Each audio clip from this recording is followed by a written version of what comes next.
Բարի լույս, այսօր հունիսի 8-ն է երկուշաբթի, միավորված ազգերի կազմակերպությունը 2009-ին այսօրը հռչակել է որպես օվկիանոսների միջազգային օր։ Այսօրը նշում են աշխարհի գրեթե բոլոր մասնագետները, ովքեր առնչություն ունեն համաշխարհային օվկիանոսի հետ։ Նրանք կոորդինացնում են իրենց աշխատանքները, որպեսզի պահպանեն օվկիանոսի ֆլորան ու ֆաունան ամենամեծ վտանգից մարդկային ագահությունից։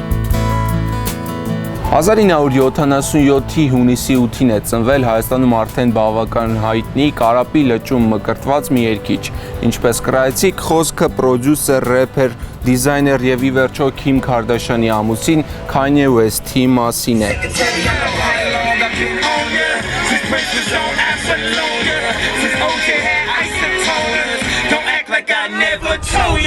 21 անգամ Գրեմի երաժշտական մրցանակին արժանացած Քանյեն GQ ամսագրի կողմից բազմիցս արժանացել է մոլորակի ամենաոճային տղամարդ կոչմանը։ Քանյեն թողարկել է 7 երաժշտական ալբոմ եւ 28 սինգլ։ Ամբողջ աշխարհում վաճառվել է նրա սկավառակների ավելի քան 40 միլիոն օրինակ։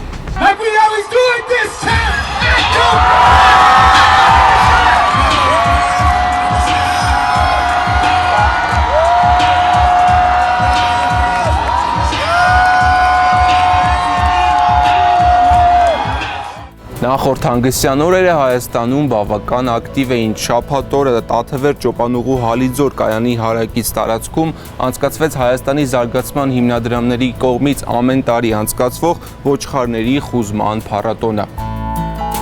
Թուրքիայում 3 կայացած խորհրդարանական ընտրությունների արդյունքում խորհրդարան է անցել 3 հայ թեկնածու։ Վերջին կես դարի ընթացքում սա հայերի առաջին ներկայությունն է Թուրքիայի օրենսդիր մարմնում։ Երեկվա ընտրություններում 2002-ից ի վեր առաջին անգամ Ռեջեփ Թայիփ Էրդողանի գլխավորած Արդարություն եւ զարգացում կուսակցությունը չի կարողացել բացարձակ մեծամասնություն կազմել։